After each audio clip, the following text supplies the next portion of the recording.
السلام علیکم ورحمۃ اللہ.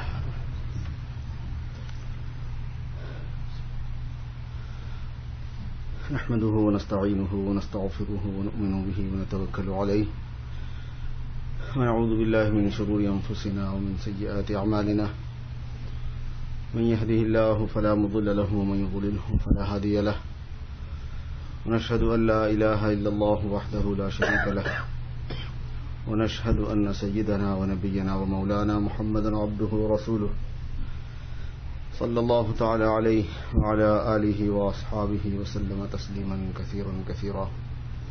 أما بعد أعوذ بالله من الشيطان الرجيم. بسم الله الرحمن الرحيم. ولقد أرسلنا إلى من قبلك فأخذناهم بالبأساء والضراء لعلهم يتضرعون فلولا إذ جاءهم بأسنا تضرعوا ولكن قست قلوبهم وزين لهم الشيطان ما كانوا يعملون فلما نسوا ما ذكروا به فتحنا عليهم أبواب كل شيء حتى إذا فرحوا بما أوتوا أخذناهم بغتة فإذا هم مبلسون فقطع دابر القوم الذين ظلموا والحمد لله رب العالمين. صدق الله العظيم. برادران اسلام،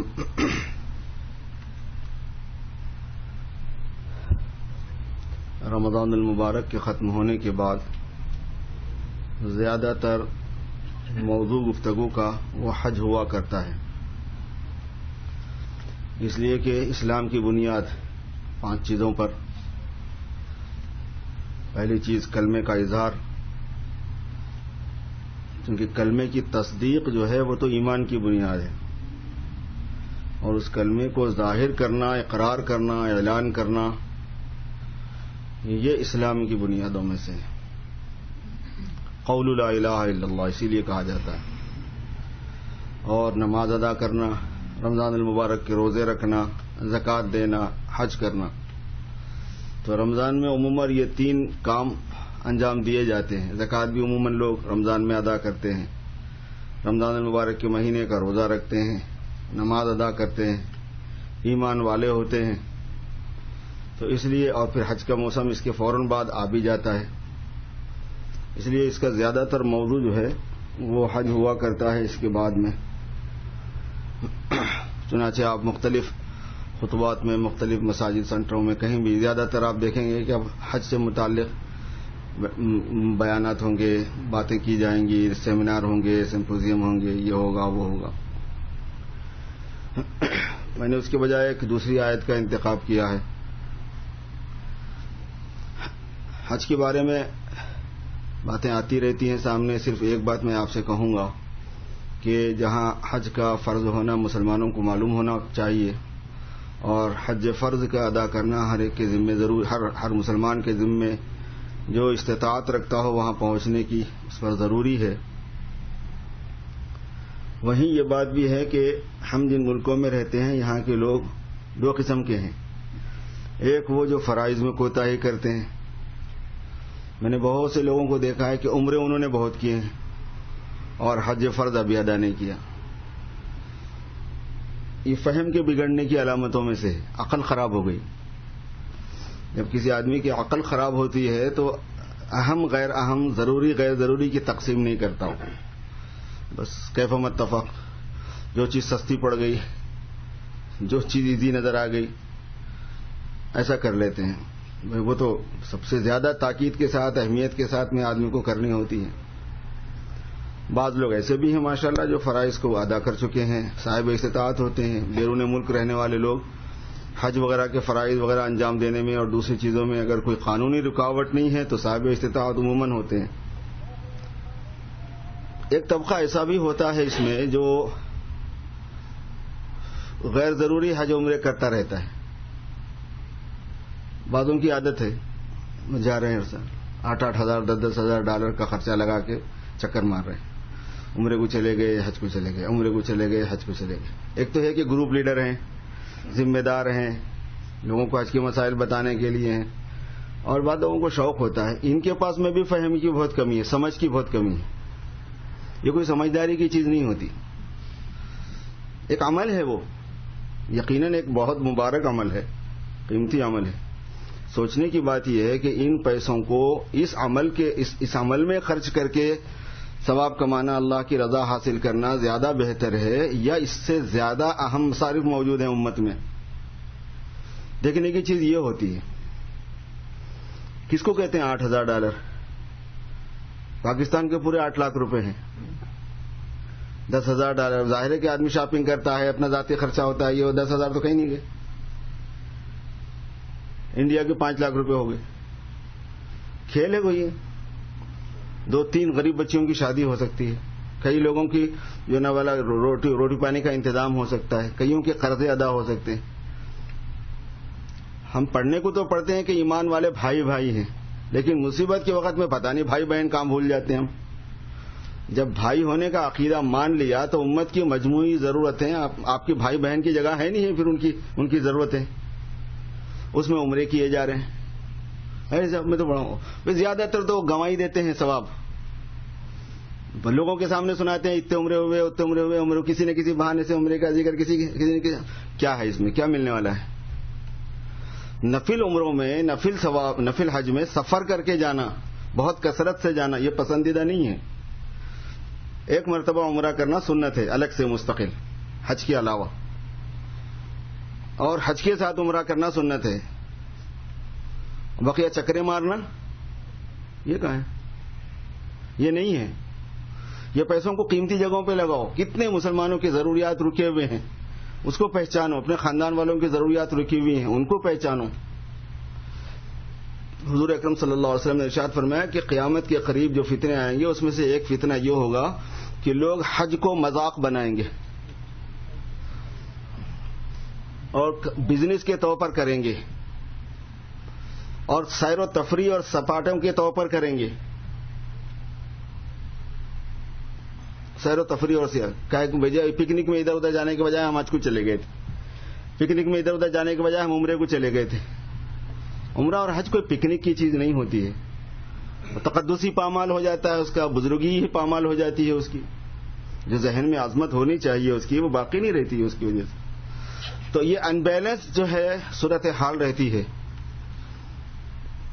ایک غلطی اس میں اور پائی جاتی ہے جو اس سے ہٹ کر ہے لیکن اس سے ریلیٹڈ ہے، اس موضوع سے متعلق. وہ یہ کہ بعض لوگوں کے ذہنوں میں یہ ہے کہ دین بس ان چیزوں کا ہی نام ہے. ایک جگہ ہم ملاقات میں ایک صاحب کے پاس گئے تھے گشت میں، وہی سب یہی کہنے لگے کہ دیکھو حدیث میں کیا ہے کہ اسلام کی بنیاد 5 چیزوں پر ہے، کلمہ، نماز، روزہ، زکوٰۃ، حج. وہ اس کے بعد میں جو ہے نا کچھ بولنا نہیں زیادہ، جماعت میں نکلو وہ یہ کرو. ہم گشت میں گئے تھے چونکہ تو وہ ٹاپک تھی ادھر جاؤ ادھر جاؤ. میں نے کہا بندے خدا کے حدیث میں تو یہ بھی ہے کہ جو کلمہ لا الہ الا اللہ پڑھ لیتا ہے وہ جنت میں چلا جاتا ہے. تو اب یہ پھر 4 چیزوں کی بھی ضرورت نہیں ہے پھر تو اس کے بعد.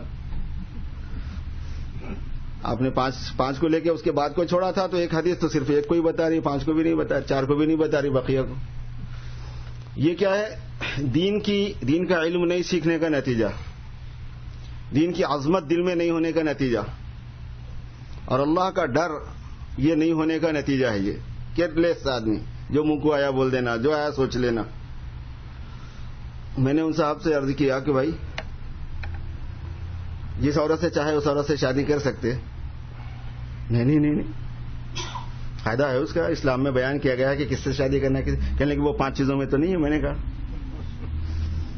اس 5 چیزوں کے باہر آپ فارغ ہو گئے ہیں تو پھر یہ شادی میں آپ ماں بہن کی تقسیم کیوں کرتے ہیں؟ ماں بہن نہیں ہونا کم از کم. تو کوئی تھوڑا حلال حرام کا مسئلہ آ گیا، سود رشوت کا مسئلہ آ گیا، کتے بلی کھانے کا مسئلہ آ گیا.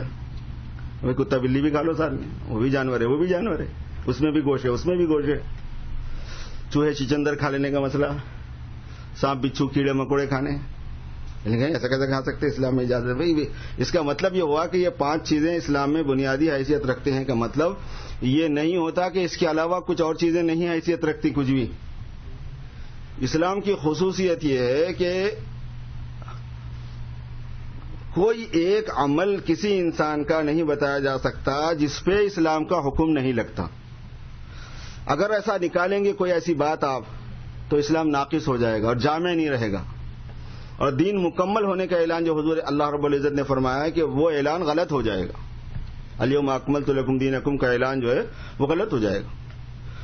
کوئی ایک عمل ایسا نہیں ہو سکتا، کوئی کلچر، کوئی تہذیب، کوئی لباس، کوئی کھانا پینا، کوئی رہنا سہنا، اٹھنا بیٹھنا، چلنا پھرنا، دوستی دشمنی، محبت و نفرت، تعلقات رکھنا اور نہیں رکھنا، ڈیلنگ کرنا نہیں کرنا، بزنس ہے، کاروبار ہے، معاشرت ہے، عقائد ہیں، عبادات ہیں، معاملات ہیں، اخلاق ہیں، اندرونی ہیں، بیرونی ہیں، رائٹس ہیں، اپنوں کے ہیں، پرانوں کے ہیں، مسلموں کے ہیں، غیر مسلموں کے ہیں، رشتہ داروں کے ہیں، بڑوں کے ہیں، چھوٹوں کے. کوئی ایسی چیز نہیں بتائی جا سکتی کہ جس میں سرکار دو عالم صلی اللہ علیہ وسلم کی ہدی اور ان کی سیرت اور ان کی ہدایت موجود نہ ہو. نہیں ہو سکتا ایسا. دین تو مکمل ہے. تو یہ کیسی بات ہوئی؟ تو اس لیے بعض لوگ یہ سمجھتے ہیں کہ بس یہ موٹی موٹی چیزیں ہی دین ہے. نہیں میرے دوستو، ایسا نہیں ہے. دین تو پوری زندگی کا نام ہے، اور زندگی میں کا کوئی عمل جو ہے خالی نہیں ہوتا.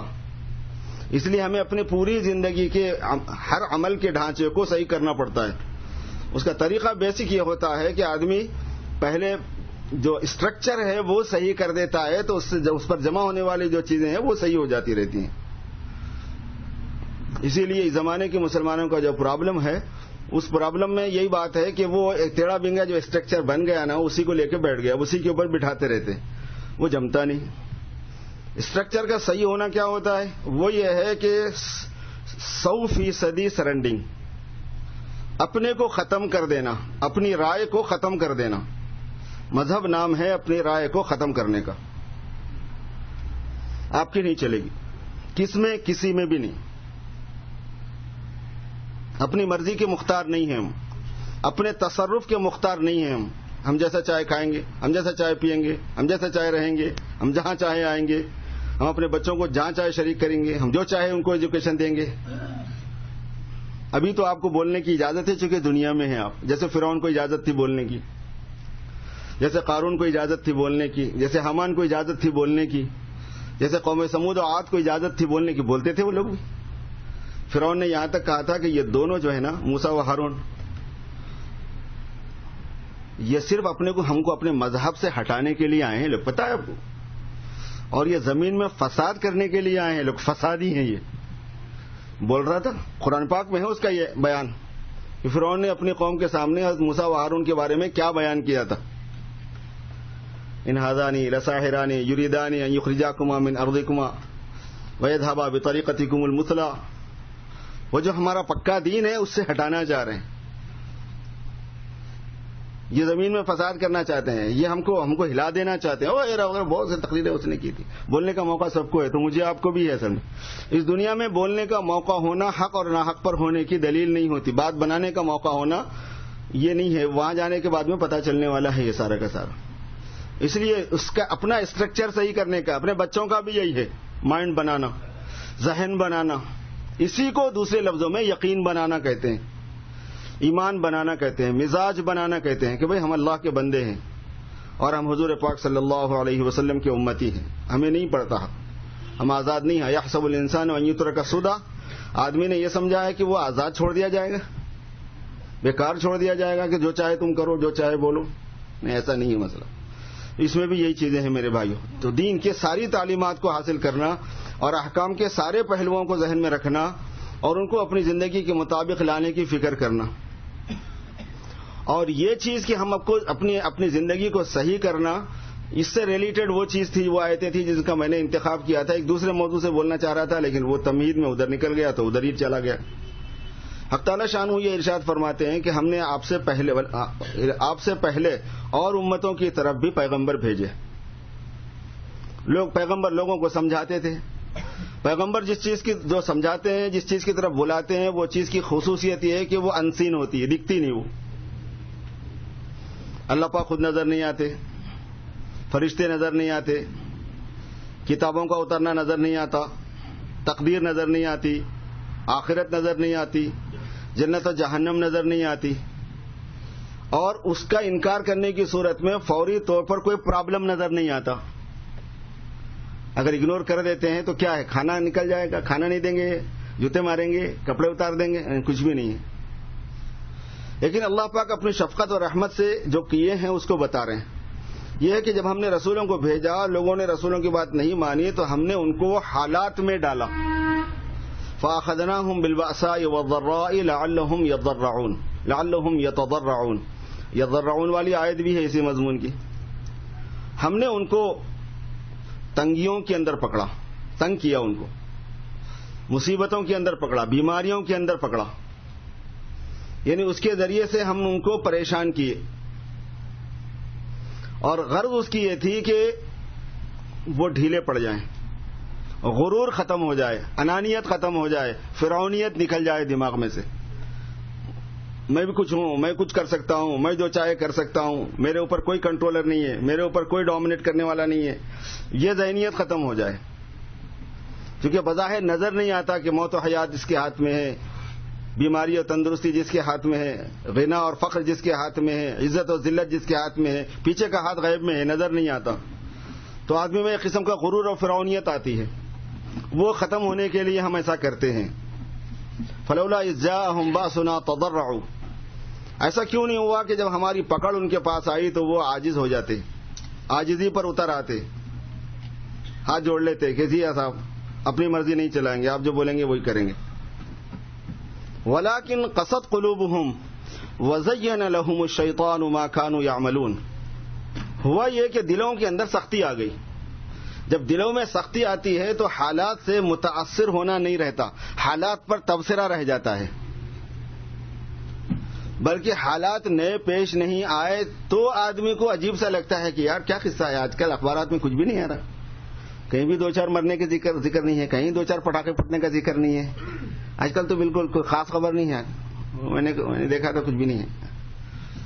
جیسے تعاون کے زمانے میں بعض لوگ وبا وغیرہ کے اندر گنتی کرتے پھرتے ہیں، کوئی مرا نہیں مرا، کون مرا تو کہاں مرا. ایک لوگوں کو مشغلہ ہوتا ہے، بعض لوگوں کا کوئی بھی نہیں مرا تو ان کو بڑا افسوس ہوتا ہے کہ شاید شام ہونے تک کوئی مر جائے. ایسے آج کل دنیا میں جو حالات چل رہے ہیں امت مسلمہ کے، وہ حالات میں لوگ مر رہے ہیں، کٹ رہے ہیں، جنا والا ان کی حرمتیں پامال ہو رہی ہیں، سلب و نہب چل رہا ہے ان کا. یہ ہمارے پاس یہ ہے کہ وہ ایک خبر ہے، تبصرے کی چیز ہے، ایسا ہو گیا، ایسا ہو گیا، ایسا ہو رہا ہے وہاں پہ، ایسا ہو رہا ہے وہاں پہ. وہ مرغ بذاب تو نوچے جا رہے ہیں ٹیبل پہ بیٹھ کے، اور تبصرہ ہو رہا ہے شہیدوں کا. بریانیاں، مرغ مسلم، یہ وہ فرائی مٹن، یہ وہ سب چل رہا ہے، اور تبصرہ ہو رہا ہے بیواؤں کا، یتیموں کا، مجروحین کا، اور زخمیوں کا، اور ریفیوجیز کا. قساوت قلبی کی علامت. ولیکن قست قلوبہم، دل سخت ہو گئے اور حالات کو اپنی طرف منسوب نہیں کیا کہ یہ ہماری ہی بدعملیوں کی نوزت، وہ ان کی بدعملیوں کی نوزت ہے. ہم اگر برے ہوتے تو یہاں آتے وہ حالات، حالانکہ ہماری ہی نوزت ہے وہ پوری. المؤمنون بالمؤمنین کجسد واحد، ایک ہی جسم ہے. یہ ہاتھ کو اگر مار لگ گیا تو ہاتھ کا حال نہیں ہوتا، وہ پوری باڈی کا ہی حال ہے. وہ بخار آ گیا تو کسی ایک جگہ کا حال نہیں ہے، وہ پوری باڈی کا حال ہے. وہ سر میں درد ہو گیا تو سر کا حال نہیں ہوتا، وہ تو پوری باڈی کا حال ہے. وہ یہ کیسے ہوگا کہ ہماری حالات کی نحوست نہیں ہوتی؟ وہ جہاں پہ دنیا کے مسلمانوں پر حالات ہیں، ہماری ہی مصیبت نحوست ہے، وہ ہماری ہی سیئات اعمال ہیں. وہ تو قساوت قلبی میں یہ سوچ ختم ہو جاتی ہے اور دل نرم نہیں رہتا حق بات کو لینے کا، توبہ کرنے پہ طبیعت مائل نہیں ہوتی. اور وزین لہم الشیطان اعمالہم، شیطان مزین کر دیتا ہے عملوں کو. شیطان کی ایک عجیب خصوصیت قرآن پاک میں، جو بہت سی خصوصیات میں سے ایک خصوصیت یہ بیان کی گئی ہے ڈیکوریٹ کرنے کی. آدمی کے عمل کو اس کے سامنے ایسا ڈیکوریٹ کر کے، ایسا جنا والا ایسا بنا کے پیش کرتا ہے کہ جو تو کر رہا ہے وہی صحیح ہے، جیسا تو کر رہا ہے ویسے ہی ہونا چاہیے، جو تو ہے وہ ٹھیک ہے، حالانکہ کتنا ہی گڑبڑ کیوں نہ ہو. ابھی رمضان میں ایک صاحب نے ایک لطیفہ سنایا تھا کہ وہ کسی تقریب کے اندر لڑکیاں گئی ہوئی تھی بہت زیادہ میک اپ وک اپ کر کے، ڈیکوریشن کر کے، تو جن آ گیا. لطیفے تو ایسے ہی بنائے جاتے ہیں ایک بات کو سمجھانے کے واسطے. لوگوں کی چیخیں نکل گئی، بچیوں نے ادھر ادھر بھاگنا شروع کر دیا، رنگ ان کے پیلے پڑ گئے، آوازیں شروع ہو گئی. مولوی صاحب وہاں پہ تھے، انہوں نے کہا کہ وضو کرو، فوراً جلدی سے وضو کرو، وضو کرو، وضو کرو، شیطان بھاگ جائے گا، جن بھاگ جائے گا، وضو کرو. وہ ساری بچیوں نے جو وضو کیا تو وہاں پہ جو جن تھا وہ چیخنے لگ گیا کہ ارے یہی تھی وہ بچیاں. وہ سارا ڈیکوریشن نکل گیا، سارا میک اپ نکل گیا. وہ جن بھاگ گیا وہاں سے کہ یار یہ تھے چڑیل جن کے بیچ میں میں آیا تھا. تو یہی صورتحال وَزَيَّنَ لَهُمُ الشَّيْطَانُ أَعْمَالَهُم اپنی ہے. ہمارے اعمال ہمیں ایسے لگ رہے ہیں کہ ہم فٹ ہیں, ہم صحیح ہیں, ہم ٹھیک ہیں. وَزَيَّنَ لَهُمُ الشَّيْطَانُ أَعْمَالَهُم بِمَا كَانُوا يَعْمَلُونَ, جیسے وہ کرتے تھے ویسے شیطان نے مزین کر دیا. فَلَمَّا نَسُوا مَا ذُكِّرُوا بِهِ, اللہ تعالیٰ فرماتے ہیں کہ جب اس کا کوئی اثر نہیں لیا گیا, یہ میں سنانا چاہ رہا ہوں میرے بھائیوں, جب اس کا کوئی اثر نہیں لیا گیا, فتحنا علیہم ابواب کل شیء, ہم نے آسانی کر دی, راستے کھول دی. حتی اذا فرحوا بما اوتوا, جو مل گیا ہے اس پر جب خوش ہو گئے پھر ہم نے پنجہ مارا. جب بالکل بھول گئے اور نارمل ہو گئے اور کوئی ایسی بات نہیں ہے, پھر ہم نے ان کو پنجہ مار کے پکڑ لیا. فاخذناہم بغتہ فاذا ہم مبلسون, اچانک ہم نے ان کو پکڑا اور مٹا کے رکھ دیا. فقطع دابر القوم الذین ظلموا, ظالم قوموں کی جڑیں کاٹ دی جاتی ہیں اس طرح سے. یہ اللہ تبارک و تعالیٰ کی سنت ہے. اس لیے میرے دوستو, اس وقت جو امت مسلمہ میں حالات ہیں, ان حالات سے عبرت لینا یہ بنیاد ہے, اور پوری امت مسلمہ کو عبرت دینا یہ بنیاد ہے. ان کو یاد دلانا ہے, ان کو سمجھانا ہے. اچھے حالات یا برے حالات, دوست یا دشمن, سب ان کی طرف سے ہی ہے. تو ہمیں اپنے حالات سے سبق لے کے واقعات کو اپنے اوپر اپلائی کر کے توبہ کرنا ہے, اپنی اصلاح کرنا ہے, اپنا اسٹرکچر صحیح کرنا ہے, اپنے آپ کو مذہب پہ لانا ہے, دینداری کو پوری طرح قبول کرنا ہے, اور ساری مسلمانوں میں دینداری کو لانے کی محنت کرنا ہے. اصل یہ چیزیں ہیں میرے بھائیوں. بس حق تعالیٰ شانہ مجھے اور آپ کو عمل کی توفیق دے. 1-2 منٹ اور چاہیے آپ سے. ایک تو یہ کہ نیا سال شروع ہو گیا ہمارا, بچوں کے, بچیوں کے, بڑی عورتوں کے داخلے کے لیے آپ سے گزارش ہے کہ آپ اپنے بچوں کی دین تعلیم و تربیت کا انتظام کریں, فکر کریں, ان کو دلائیں. اسکول بھی ہے یہاں پہ, اس میں دینی انوائرمنٹ ہے, تو چاہے اسکول کی 8 تک ہے وہ, تو 8 تک کی تعلیم کے اندر ان کو شریک کرائیں. بہت اچھا ماحول ہم نے اپنی طرف سے پرووائڈ کرنے کی کوشش کی ہے, کامیاب بھی ہیں اس میں کسی درجے میں الحمدللہ. بہت دینی مضامین بھی اس میں ہیں, انوائرمنٹ بھی ہے, عادت بھی ڈالی جاتی ہے, نگرانی بھی کی جاتی ہے, اور اس کے ساتھ ساتھ تعلیم بھی بہت اچھی ہے. اسکول کے اندر یہ ہے, تو اس میں آپ اپنے بچوں کو زیادہ سے زیادہ شریک کریں. اور حفظ کے لیے لڑکیوں کے بھی کلاسز ہیں, لڑکوں کے بھی کلاسز ہیں. ابھی تو فی الحال ہم نے ہر 15 بچوں پر ایک اسکول, چاہے بچہ ہو چاہے بچی ہو, بچی ہو تو ٹیچر اسکول, لیڈی جو ہے نا لیڈی ٹیچر حافظہ وہ الگ اضافہ کر دی جاتی ہیں, اور لڑکے ہیں تو ہر 15 پر ایک حافظ اضافہ کر دیا جاتا ہے, تو تاکہ زیادہ سے زیادہ بچوں پر توجہ دی جا سکے, ان کی صحیح نگرانی ہو, صحیح تعلیم ہو, اور جو ہم اپنی کمزوریاں ہیں ان کو ٹھیک دیکھتے جاتے ہیں کہ کیا ہم سے کمزوری ہو رہی ہے, پھر اس کو ٹھیک کرنے کی کوشش کرتے رہتے ہیں. اپنے بچوں کو حافظ بناؤ, اپنی بچیوں کو حافظہ بناؤ. بعض لوگوں کے ذہن میں یہ ہے کہ بچیوں کو حافظہ نہیں بنانا چاہیے, وہ دوسرے گھر جانے والی ہیں. بھائی دوسرے گھر جانے والے ہیں تو دوسرے گھر میں جا کے کیا قرآن نہیں پڑھا جاتا؟ حافظہ بنانے سے فائدہ یہ ہوتا ہے کہ اس کو قرآن پڑھنا آسان ہو جاتا ہے زندگی بھر کے لیے. دوسرا ایک گھنٹے میں 1 پارہ ختم کرے گا, یا 1 گھنٹے میں 4 پارے پڑھے گی. حافظہ بنانے سے یہ ہے کہ جس گھر میں وہ جاتی ہے اس گھر میں آٹومیٹکلی دینی تعلیم کا انسٹیٹیوٹ شروع ہو جاتا ہے, قرآن کی انسٹیٹیوٹ شروع ہو جاتا ہے. حضور نے فرمایا کہ تم میں سب سے بہترین وہ ہے جو قرآن سیکھے اور سکھائے. جب حافظہ ہے بلکہ معلوم ہوتا ہے بہو حافظہ ہے, بیٹی حافظہ, لوگ اپنے بچوں کو گھروں کو بھیجتے ہیں, تو گھروں کے اندر جو دینی تعلیم کا ماحول ہے وہ زندہ ہو جاتا ہے. اس طرح کی چیزیں ہیں, تو اس لیے حافظ بناؤ, اور وہ بے شمار فضائل ہیں. حافظہ بناؤ تو شعبہ حفظ بھی ہے, اور عالم کا کورس بھی, عالمہ کا کورس بھی ہے کہ خالص دینی تعلیم کے لیے. اور بڑی عورتوں کے لیے 8 مہینے کا کورس ہے. گزشتہ سال ہم نے ایک کورس شروع کیا تھا 8 مہینے کا, بڑی خواتین کے واسطے, بہت سکسیسفل رہا, بہت اچھا رہا, بڑا فائدہ اٹھایا, اور بہت خوش ہیں وہ خواتین.